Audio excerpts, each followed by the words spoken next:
Assalomu alaykum barchaga. Demak, Taobao bo'yicha 10-darsimizda. Xo'p, ushbu darsimizda biz sizlar bilan Taobao ilovasidan qaysidir tovarni to'laqonli zakaz berish buyurtma berishni ko'rib chiqamiz. Demak, ushbu darsgacha siz Taobao ilovasidan ro'yxatdan o'tgan bo'lishingiz kerak. Kargodan ro'yxatdan o'tgan bo'lishingiz kerak. Kargodan ro'yxatdan o'tib, ID raqamlaringizni olib, Taobao ilovasiga Xitoy kargo tomonidan sizga berilgan Xitoy manzillarini kiritib bo'lgan bo'lishingiz kerak va sizda уже viza karta ochilgan bo'lishi kerak. Ushbu qismlarni barchasidan o'tib bo'lgan bo'lsangiz, demak endi siz bemalol to'laqonli buyurtma bersangiz bo'ladi Taobao ilovasidan. Keling ushbu jarayonni ko'rib chiqamiz. Xo'p, biz masalan o'zimiz uchun qaysidir kerak mahsulotni buyurtma berib ko'ramiz. Keling, men masalan ushbu tovarga kiramiz.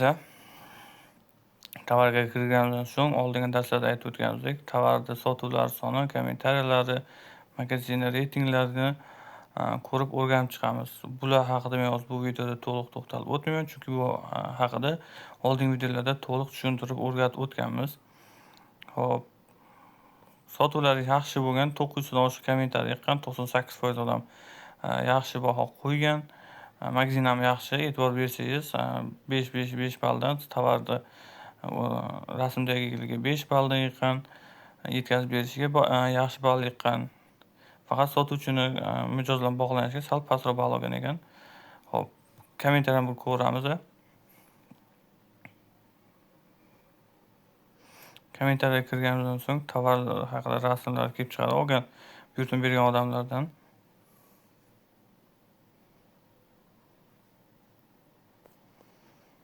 Xo'p, kommentariyadan ko'rib tanishib chiqamiz. Bizga ma'qul bo'lsa sotib olamiz. Keyin menga shu tovarni buyurtma bermoqchiman.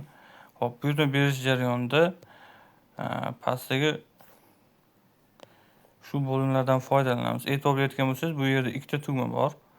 Birinchi tugma hozir belgilaganimizda och sariq ranglisi, bu tovarni korzinkaga olib qo'yish uchun ishlatiladi. Ya'ni siz birdan buyurtma bermaysizda, shu tovarni siz korzinkaga olib qo'yishingiz mumkin. Ya'ni korzinkaga bir nechta tovarni olib qo'yib, keyin birdaniga buyurtma berishingiz mumkin. Birinchi tugmadan shu uchun foydalanasiz. Ikkinchi tugma esa bu darhol buyurtma berish knopkasi. Ya'ni ushbu knopkani bossangiz, tovarni tanlaysiz deb, sразу to'lovga buyurtma berish qilasiz. Xo'p, men hozir narsani korzinkaga olmoqchiman. Darhol buyurtma beraman. Shuning uchun birinchi tugmani bosamiz. Birinchi tugmani bosganimizdan so'ng bizda tovarni xillari kelib chiqadi va bu yerda agar kiyim bo'lsa, razmerlari hammasi chiqadi. Buyurtma berishdan oldin sizga qaysi turdan kerakligi, agar kiyim bo'lsa, razmerlarini ham so'raydi. O'shani tanlab bo'lganingizdan keyin sizda ushbu joyda aniq narxi kelib chiqadi. Ya'ni bu nima degani? Xo'p, tovarni sahifasiga kirganingizda ba'zi tovarlarda shu narx yozilgan joyda 2 xil, 3 xil narx turgan bo'lishi mumkin.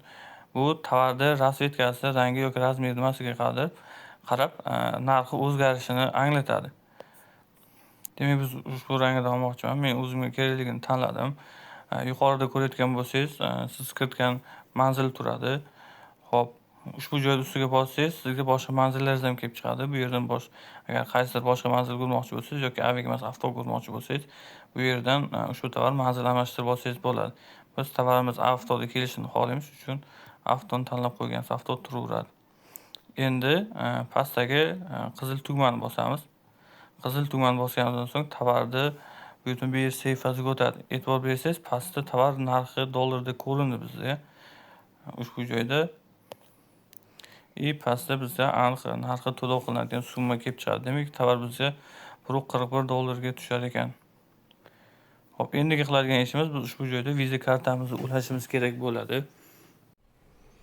Demak, biz viza kartamizni ulaymiz.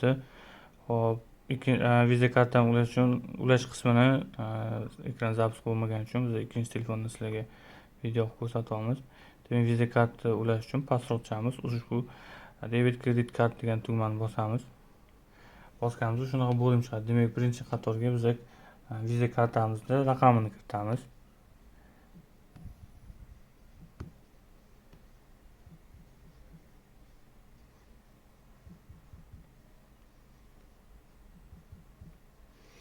Xo'p, ikkinchi qatorga kartada ism kiritiladi. Ikkinchi qatorga Ismni ham, familiyani ham kartada qanday yozilgan bo'lsa, xuddi shunaqa kiritish kerak bo'ladi.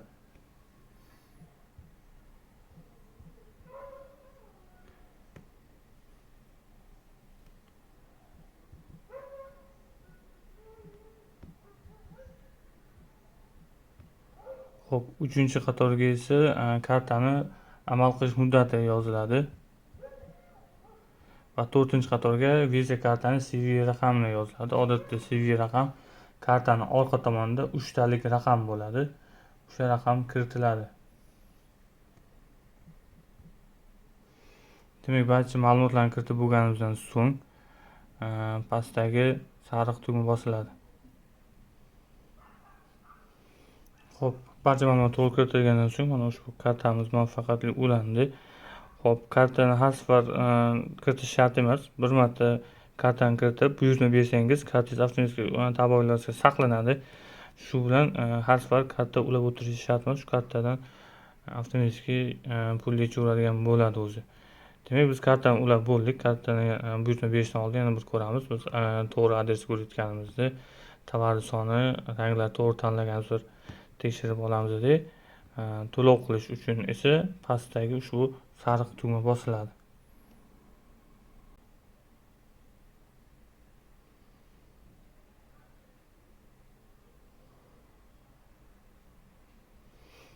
Mana tayyor. Buyurtmamiz amalga oshirildi. To'lovimiz muvaffaqiyatli o'tdi.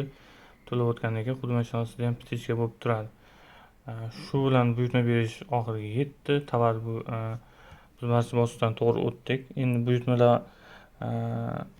ko'rib olishimiz uchun bosh sahifaga chiqsak, pastdagi tugma bosilsa, mana buyurtmamiz bu yerda bir ko'ryapti. Demak, buyurtmamiz qabul qilingan. Agar to'lov vaqtida qandaydir xatolik bo'lganda, shu birinchi bo'limga o'tgan bo'ladi.